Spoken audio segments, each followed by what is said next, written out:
Welcome back, trading friends. So last time we were talking about stopping and resuming trading. Now we're going to talk about when do I stop trading a strategy. The reason why I picked this question is because of this question that we received in a recent community live streaming from, I think it was from Mark. And the question went like this, a sort of philosophical question. Speaking of strategies individually or as a portfolio, everything goes through drawdowns. I'm questioning the idea that a system can go from working to being broken. That is, whatever you say, it's in a drawdown or it's broken might only be a function of the time frame you're considering. In other words, the markets are fractal, self-similar on different scales. Anyone's thoughts on all this? The real question still remains, when do you stop trading a strategy? Well, I cannot argue much with this, Mark. Yeah, of course, it is kind of a philosophical question, and of course there's not a black and white answer to this one, as you can imagine. But as you said, the fundamental question is when do you stop trading a strategy? So let me step back and start with this one. You will have failing strategies, that's for sure. And sometimes you do not know, even if you have all the different procedures, you do not know whether the strategy is failing or it's a just common drawdown. Because in the past I experienced situations when I thought that strategy failed, I switched it off and then it recovered, and sometimes it recovered very quickly. And sometimes I thought that it was just a regular drawdown and the strategy failed. So how do we handle something like this? How do we handle uncertainty like this? So first of all, there will be failing strategies. You already know that my robustness testing procedures are one of the toughest that I've ever seen in trading community. And I'm all about robustness testing procedures because you already know that that is, from my experience, the only way to make sure that your failure rate will be as low as possible. So in my own framework, the framework that I shared with you in the Breakout Strategies Masterclass, as I said, one of the toughest robustness testing procedures framework, but it's very, very important because it just does its best to eliminate strategies that could potentially fail completely. Yet, despite all the super tough robustness procedures, I still do have about 20% failure rate, and I'm pretty sure it cannot be mitigated completely. It's just part of the game.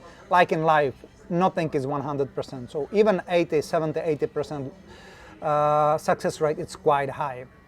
So we will have strategies that will fail, that's for sure, guaranteed.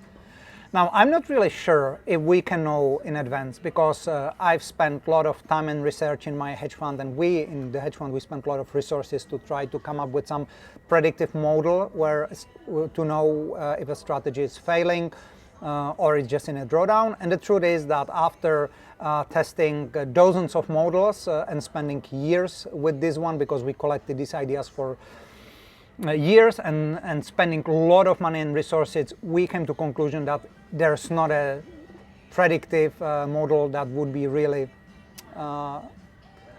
reliable enough that we could deploy it.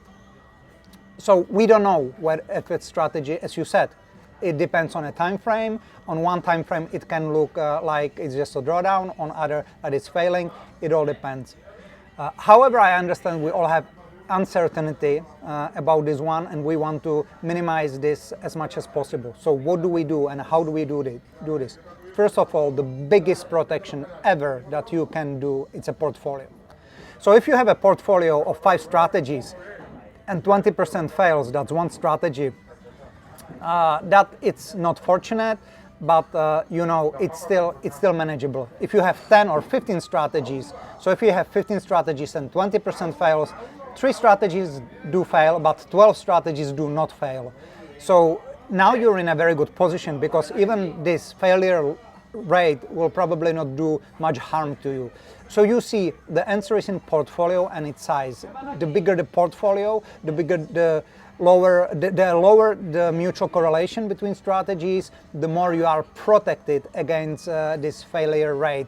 So that's why I always say it's all about portfolio. And on a portfolio, you can mitigate so many potential problems and dangers that you probably don't even have an idea. So that's the first step. Always make sure you focus on a portfolio and wide variety of strategies. That alone will help you with this problem as well. And then you need to have some protocol in place which will guide you when potential.